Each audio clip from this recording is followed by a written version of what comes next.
إن الحمد لله نحمده ونستعينه ونستغفره ونستهديه ونعوذ بالله من شرور أنفسنا ومن سيئات أعمالنا. من يهده الله فلا مضل له ومن يضلل فلا هادي له، وأشهد أن لا إله إلا الله وحده لا شريك له، وأشهد أن محمدا عبده ورسوله. يا أيها الذين آمنوا اتقوا الله حق تقاته ولا تموتن إلا وأنتم مسلمون. أما بعد، فإن أصدق الكلام كتاب الله، وخير الهدي هدي محمد صلى الله عليه وسلم، وشر الأمور محدثاتها، وكل محدثة بدعة، وكل بدعة ضلالة، وكل ضلالة في النار. براسي برا برزكان مخشك برزكان باشترين كلامي خواي پروردگارك لقرآن پیروزة أي فرميو باشترين ريبازي محمدي مختار صلى الله عليه وسلم كبيان كراوة لكتابكاني سنة سيرتي في غمرة صلى الله عليه وسلم بو إيمي إسلام. و خرابترين ريقا والريباز أو الريباز والريقايانية ك لا أدن للريبازي في غمري خواه صلى الله عليه وسلم وانحراف أكن ومنهجي في غمري خواه صلى الله عليه وسلم أقورن وهر قران كاريك ولادانيك للريبازي في غمر صلى الله عليه وسلم سرقرداني وسر ليشيوان برا بالرزكان مخشك بالرزكان. وپنابخ وأقر إنسان مصر بلسري وبردوان بلسري ئاگای لە خۆی نییە تاوەکو ئەیباتە ئاگری جەهەنەمەوە. ڕێز داران، نیعمەتەکانی خوای پەروەردگار بەسەر ئێمەوە زۆر زۆرە. نعم الله تعالى علينا كثيرة وأكثر من أن يحصى. قال تعالى في كتابه الكريم: وإن تعدوا نعمة الله لا تحصوها. خوای تعالى لقرآن پیرۆزە ئەفەرمێ ئەگەر ئێوە دانشن نیعمەتەکانی من بژمێرن، والله هەرگیز ناتوانن بژمێرن. حتا بە شێوازی جەمعیشەی فەرمێ ئەگەر هەر هەمووتان بەیەکەوە. خوای گەورە نیعمەتی زۆر زۆرە لەسەرمان. ئەو نیعمەتانەش کە خوای گەورە بە ئێمە داوێتی بۆ مەبەستی دیاریکراو داوێتی بۆ ئەوەی ئێمە بەندایەتی ئەوی پێ بکەین و سەر زەوی بە مەنهەج و پرۆگرامی خوای پەروەردگار بڕازێنینەوە، ئاوەدان بکەینەوە، عیمارەتی بکەین. خوای تعالى لقرآن پیرۆزە ئەفەرمێ: قل هو الذي أنشأكم وجعل لكم السمع والأبصار والأفئدة قليلا ما تشكرون. أفرمي خوای تعالى أفرمي أي محمد صلى الله عليه وسلم بيان بڵێ خوای گەورە هەموو شتەکانی بۆ ئێوە هێناوەتە بوون و لە نەبوونەوە ئێوەی خەڵق کردووە و کردوونی بەم ئینسانە و پاشان خوای تعالى گوێ و چاو و دڵی بە ئێوە بەخشیوە، مێشک و عەقڵی بە ئێوە بەخشیوە، بەڵام بەداخەوە زۆرێک لە ئێوە شکر و سوپاسی خوای پەروەردگار ناکەن. یعنی کەمێکتان یان کەمێک شکریەکەن، حتى ئەو کەمەشی کە شکریەکەن هەر کەم شکریەکەن، هەر وەکو پێویست شکری ناکەن. یەکێک لەو نیعمەتانەی خوای پەروەردگار بەسەر ئێمەوە کە خوای تعالى منەت ئەکا بەسەر ئێمەیە کە پێمانی بەخشیوە نیعمەتی هەردوو چاوە. نیعمەتی هەردوو چاو لە گەورەترین نیعمەتەکانی خوای پەروەردگارن. کەسێک لە دەستی نەدابێ نازانێت چی نیعمەتێکە. خوای تعالى لقرآن پیرۆزە ئەفەرمێ وەکو منەتێک بەسەر بەنی ئادەمەوە ئەفەرمێ کاتێک کە کوفری خوای پەروەردگارەکە هیچ عوزرێکی نییە لە ڕۆژی قیامەتە. خوای تعالى پێ ئەفەرمێ: ئەلەم نەجعل له عینەین. ئایا ئێمە دوو چاوی ساغمان پێ نەبەخشی بوو کە پێی ببێنێ کە ئینسان بینیەی و بیستی بەڕاستی هیچ عوزرێکی نامێنێ، چونکە ئاەتەکانی خوای پەروەردگار نیشانەی گەورەی خوا لە هەموو شتێکا دیارە، بەس پێویستی بە تێفکران هەیە، پێویستی بە تێڕوانینێکی تەواو و مەزبوطە وەکو پێویست لەبەر گرنگی چاو کە طبعا ئەگەر بیری لێ بکەیتەوە سۆنعەتی چاو چۆنە من هەر ئەوەنەتان بیرە خەمەوە کە بەس شەبەکەی چاو بەس تۆڕی چاو کە ڕەنگەکان لە یەکجیا ئەکاتەوە کە ڕەنگی سوور و زەرد و جوانیەکان لە یەکجیا ئەکاتەوە ئەو هەموو شتە جوانە کە ئەیبینین کە زۆر زۆر فول HD ئەیبینین بەس ئەو تۆڕی چاوە براینە لە 150 ملیۆن خانە و خەلیە پێک هاتووە 150 ملیۆن 150 معمل لە ناو چاوی تۆیایە لە ناو تۆڕی چاوی تۆیایە بەس ئیشی ئەوەیە بینینەکانت ڕێکەخا ڕەنگەکانت بۆ لە یەکجیا ئەکاتەوە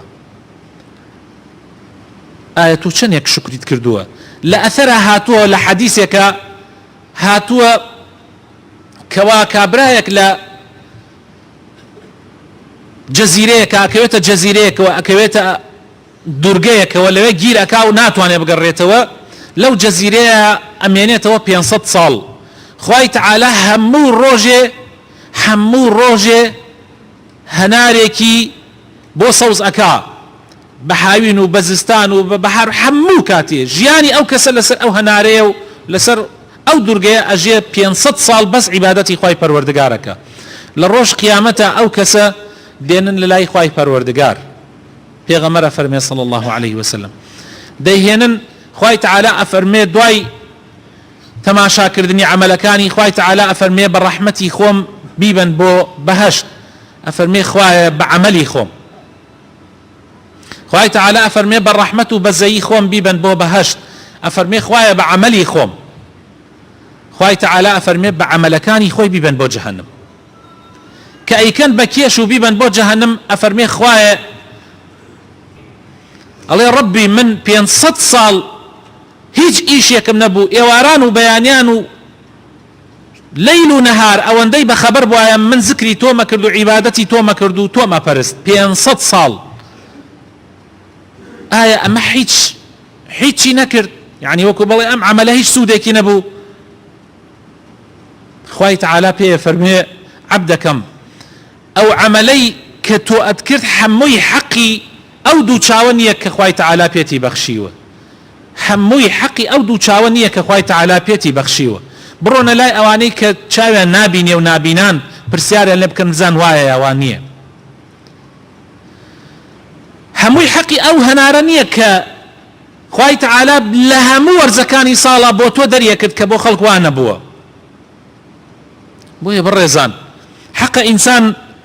زۆر شکری خوای پەروەردگار بکە لەسەر ئەو دوو چاوەی کە خوای تەعالە پێی بەخشیوە لەبەر گرنگی چاو لەبەر مهمی چاو خوای تەعالە بە دوو خۆشەویستەکە یا بە دوو بەڕێزەکە ناوی ئەبا لە حەدیثە هاتووە ئیمامی بوخاری و ئیمامی ترمذی و کەسانی ترش ئەیگەڕنەوە کەوا پێغەمبەری خوا صلی الله عليه وسلم فەرموویەتی إن الله عز وجل قال إذا أخذت كريمتي عبدي للروايتك يا إذا أخذت حبيبتي عبدي فصبر واحتسب لم أرض له ثوابا دون الجنة أفرمي أقربيت دو بريزكي دو خوشويسكي عبدكم لي بسين موا لي ور بقر موا يعني ما بس هردو شاويتي أجر صبر بقري خواي تعالى أفرمي أجر صبر بقري والرازي ببي هیچ پاداشتێکی نییە ئیلا بەهەشت نەبێ هیچ پاداشتێکی نییە ئیلا بەهەشت نەبێ دەی لەبەر گرنگی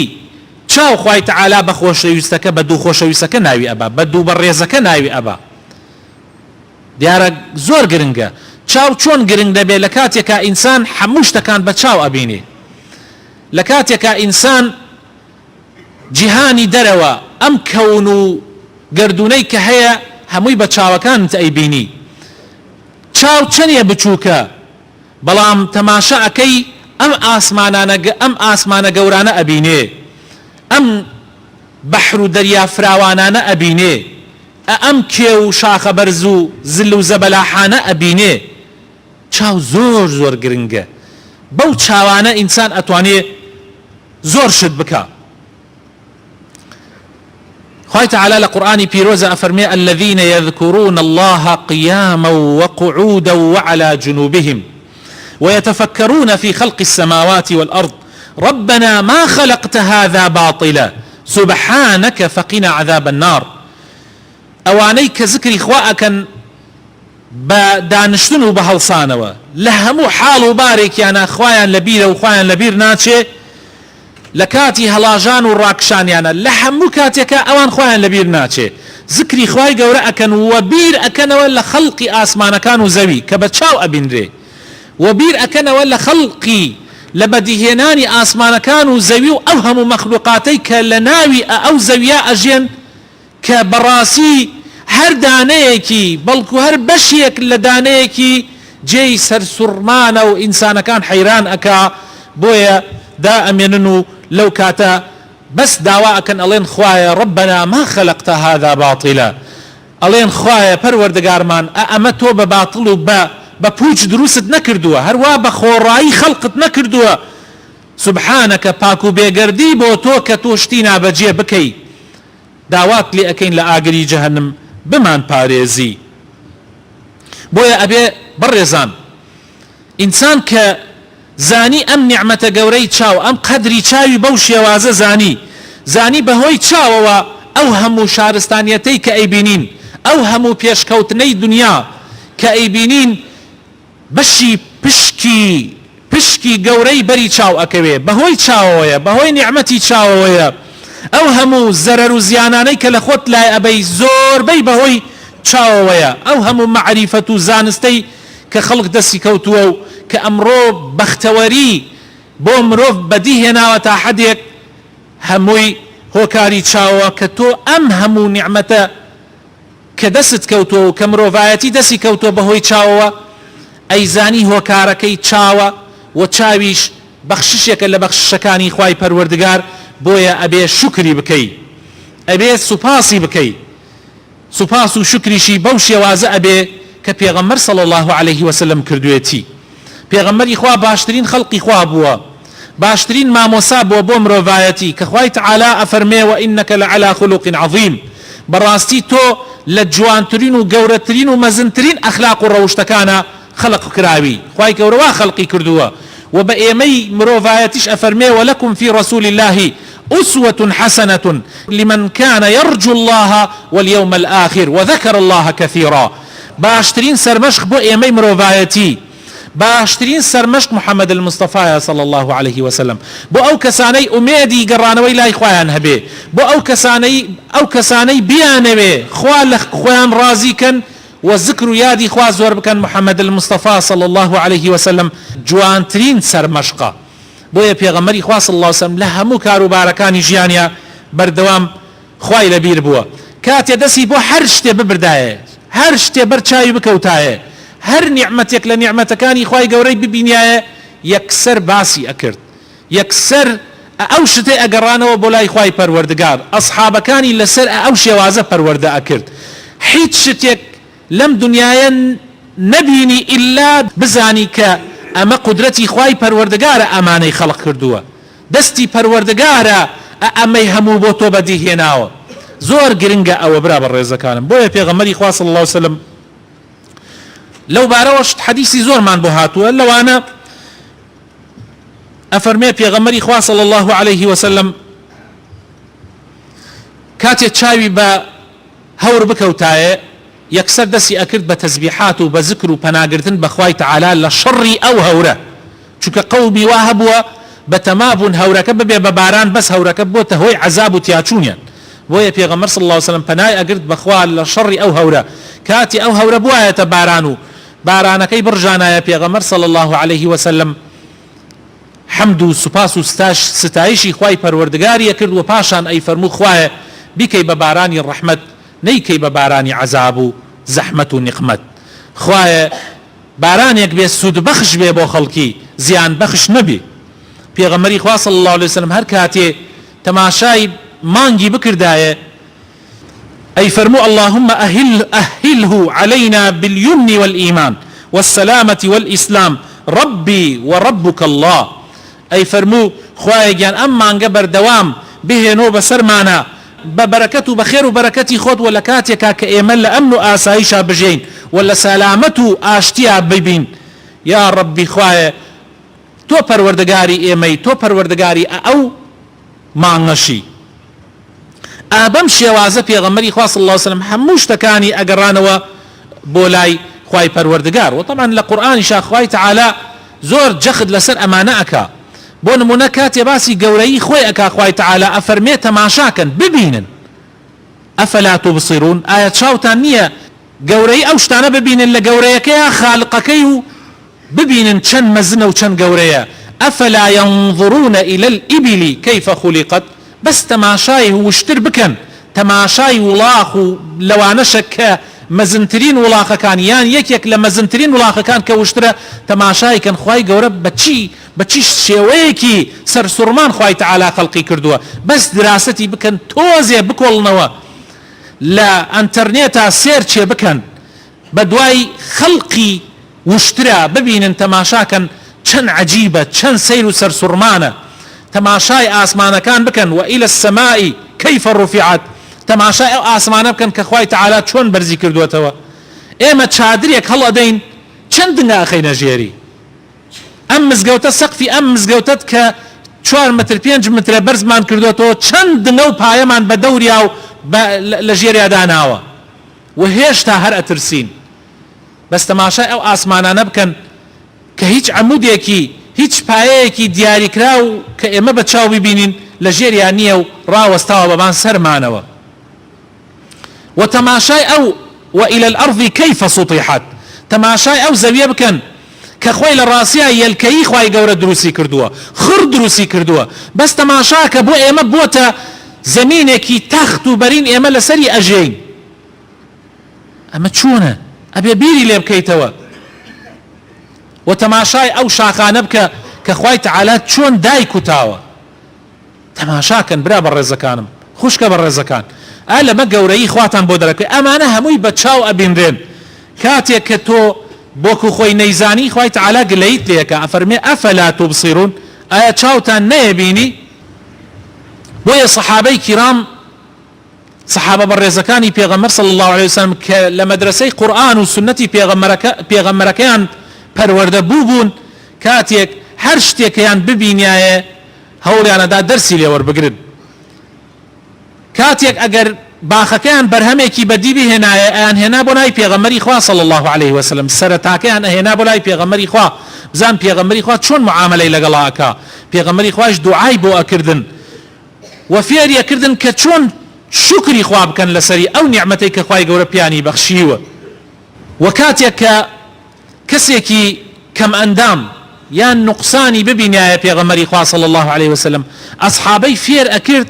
کە گاڵتەی پێ نەکەن چونکە ئەوە خەڵقی خوایە خوای تعالی ئەو باری داوە بەسەریا بەڵکو شکری خوای گەورە بکەن کە خوای تعالی هێشتان ئەوانی بەو شێوە ئیبتیلا نەکردووە بۆیە ئەفەرمێ من ڕەئا مبتەلا هەر کەسێکی بینی کە خوا تاقی کردوێتەوە چی بڵێ الحمد لله الذي عافاني مما ابتلاك به لەبەری خۆیەوە بڵێ سوپاس و ستایش بۆ ئەو خوایە کە منی بەو شێوە تاقی نەکردوێتەوە جارێ لەوانەیە ئەو ئێسە بەرگەی گردی بێ بەس من بەرگە نەگرم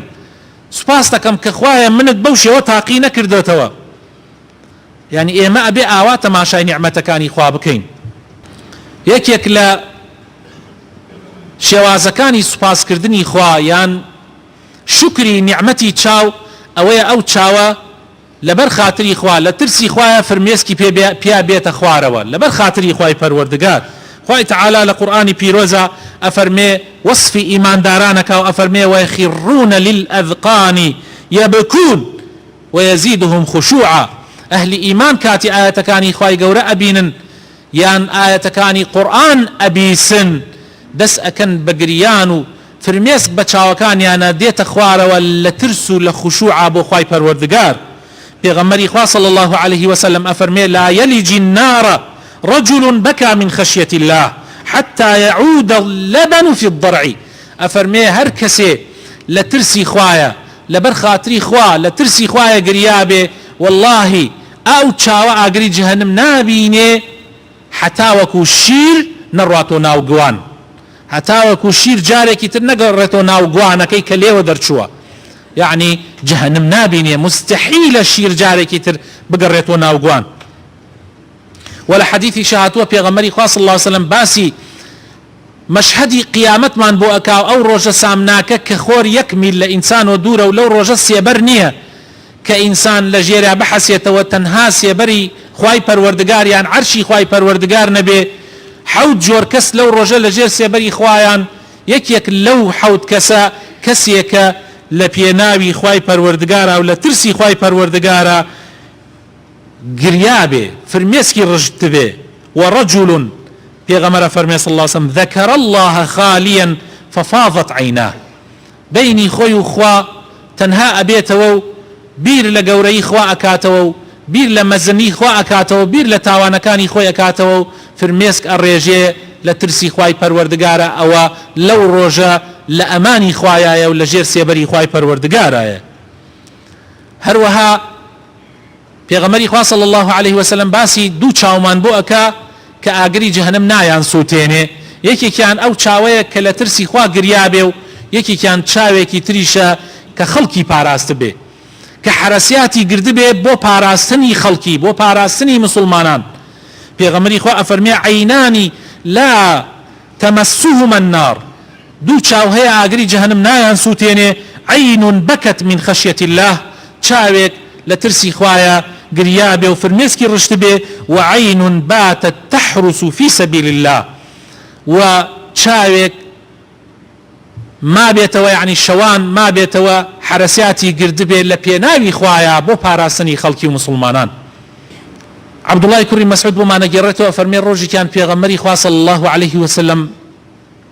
پێی وتم قورئانم بەسەرا بخوێنە، وتم ئەی پێغەمبەری خوا من شەرمەکەم قورئان بخوێنم بەسەری جەنابتا، بەڕێزت قورئان بەسەر خۆتا دابەزیوە و تۆ بۆ ئێمە ئەیخوێنیتەوە. فەرمووی حەزەکەم لە غەیری خۆمیش بیبیسم. ئەفەرمێ دەستم کرد بە خوێندنەوەی سوورەتی نیسا هەتا گەیشتمە ئەو ئاەتی چلی سوورەتی نیسا کە خوای تەعالا ئەفەرمێ فەکەیفە ئیذا جئنا من كل أمة بشهيد وجئنا بك على هؤلاء شهيدا. ئای لەو ڕۆژە سەختە کە هەموو ئومەتێک شایەتەکانیمان هێنا و تۆشمان هێنا ئەی محەممەد کە ببی بە شایەت لەسەر هەر هەمویان، یعنی لە ڕۆژی قیامەتە خوای تەعالا هەموو ئومەتەکان ساڵحین و شەهیدان و پێغەمبەرەکانیان ئەهێنن شایەتن بەسەر ئومەتەکەیانەوە و محەممەدی شایەتە بەسەر هەر هەمویانەوە. ئەفەرمێ پێغەمبەری خوا صلی الله علیه وسلم فەرمووی بەسە لێ تەماشام کە سەرم بەرز کردەوە بینی پێغەمبەری خوا صلی الله عليه وسلم فەرمێسک بە هەردوو چاوێ دێتە خوارەوە ئەگرێ.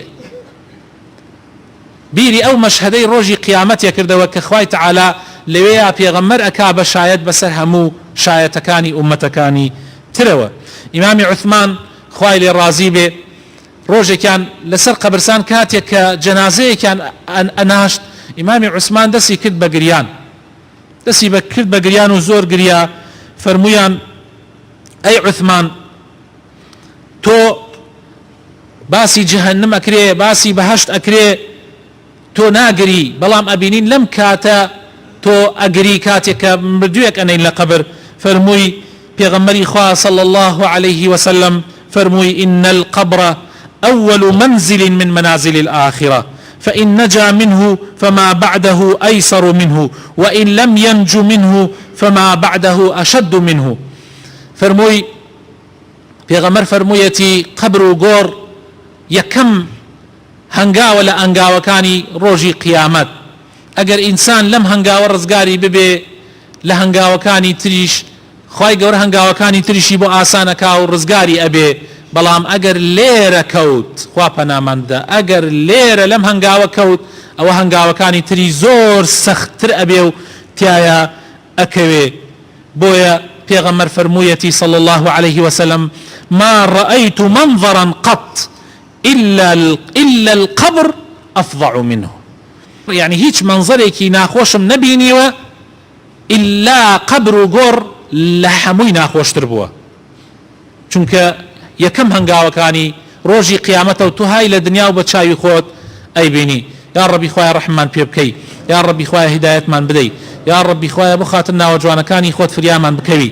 یا ربی خوای چاومان لە ئاگری جەهەنم بپارێزی یا ربی لاشە و جەستەمان لە ئاگری جەهەنم بپارێزی یا ربی خوای لێت ئەپاڕێینەوە لێت ئەلاڵکەینەوە خوای ڕەحممان پێ بکەی لە فیتنەکانی آخر زەمان پارێزراومان بکەی یا ربی یا إله العالمین شیفای نەخۆشەکانمان بدەی ڕەحم مەبردوەکانمان بکەی ڕەحم بە ماڵ و مناڵمان بکەی یا رب العالمین ئیسلاحی حاڵی هەمومان بکەی کوردستانمان لە بەڵاو مصیبەت بپارێزی یا ربی خوای قات و قڕیمان لەسەر لا بدەی یا ربی گرانیمان لەسەر لا بدەی یا ربی خۆشی و هەرزانیمان بۆ فەراهام بکەی یا ربی خوای بۆ خاتر ناوە جوانەکانی خۆت وەزعێکمان بۆ بڕەخسێنی کە گەنجەکانمان کە بەتەمەنەکانمان کە هەموو مسلمانان و هەموو خەڵکی ئەم وڵاتە لە ژێریا بحەسێنەوە یا ربی ڕەحم بە وڵاتانی تری ئیسلامیش بکەی و ڕەحم بە هەموو ئەهلی خەڵکی ئەم جیهانە بکەی ئەمن و ئەمان و ئاسایش و ئاشتی بەرفراهام بکەی لە هەموو جیهانە یا رب العالمین آمين آمين الحمد لله رب العالمين والصلاة والسلام على سيدنا محمد وعلى آله وصحبه الطيبين الطاهرين وعلى من تبعهم بإحسان إلى يوم الدين رضي الله عنا وعنهم أجمعين خوشي سكانم خواهي پروردگار لقرآن پیروزا أفرمي يا أيها الذين آمنوا اتقوا الله ولتنظر نفس ما قدمت لغد واتقوا الله إن الله خبير بما تعملون بەڕێزان یەکێک لە حەقەکانی چاو کە پێویستە لەسەر ئێمە ئەدای بکەین وەکو شکرێ بە خوای پەروەردگار ئەوەیە چاومان لە حرام بپارێزین خوای تەعالا بە پێغەمبەر ئەفەرمێ بڵێ بە پیاوانی مسلمان قل للمؤمنين يغضوا من أبصارهم ويحفظوا فروجهم أي محمد با پیاوانی ئیماندار بڵێ با چاویان داخن یان چاویان سریان داخن تەماشای شتێک نەکەن کە بۆیان حەڵاڵ نییە و داوێنی خۆیان لە حرام بپارێزن بە هەمان شێوە هەر لە دوای ئەو ئاەتە یەکسەر خوای تەعالا ئەمر بە پێغەمبەر ئەکاو ئەفەرمێوە قل للمؤمنات يغضضن من أبصارهن ويحفظن فروجهن أفرمي أي محمد صلى الله عليه وسلم بمسلمانان بآفرتكانشيان بڵێ با چاوانیان لە ئاستی پیاوی نامەحرەم داخن و داوێنی خۆیان بپارێزن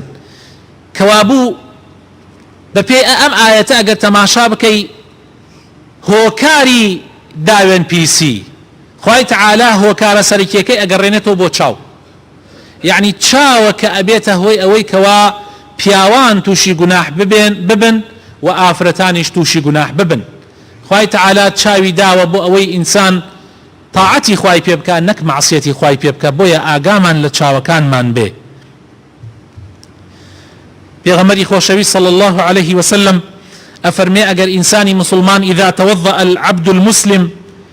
فغسل وجهه خرج من وجهه كل خطيئة نظر إليها بعينيه مع الماء أو مع آخر قطر الماء أفرمي أجر إنسان دزنوجي قرد هر كاتي عبدك مسلمان دزنوج بقري كاتي دم تشاوي أشوا